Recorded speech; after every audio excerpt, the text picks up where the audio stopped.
ఇక Kadapa steel plant ను కేంద్ర మంత్రి కుమారస్వామి అవమానించారని, అసలు కడప స్టీల్ ప్లాంట్ ప్రతిపాదనే లేదనటం దారుణమని ఏపీసీసీ చీఫ్ వైఎస్ షర్మిల ఆగ్రహం వ్యక్తం చేశారు. ఇక కుమారస్వామి వ్యాఖ్యలను ఏపీ కాంగ్రెస్ తీవ్రంగా ఖండిస్తుందని అన్నారు.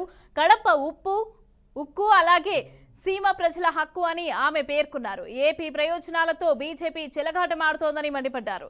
మంగళవారం ఆమె ట్విట్టర్ వేదికగా టీడీపీ అలాగే బీజేపీ వైసీపీలపైన విమర్శలు గుప్పించారు.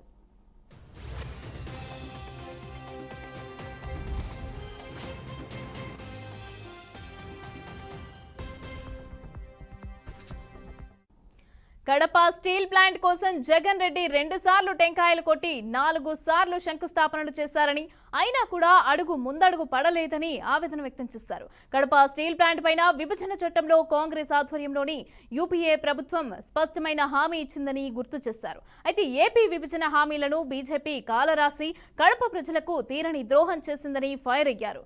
సీమ ప్రజల మనోభావాలను కూడా బీజేపీ కించపరిచిందన్న ఆమె కడప స్టీల్ ప్లాంట్ పై తిరుపతి వేదికగా మోదీ ఇచ్చిన హామీ ఏమైందని నిలదీశారు.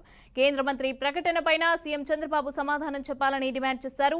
ఇంత జరుగుతున్నా ఏపీ ఎంపీలు మౌనంగా ఉండటం చేతగానితనమేనని మండిపడ్డారు.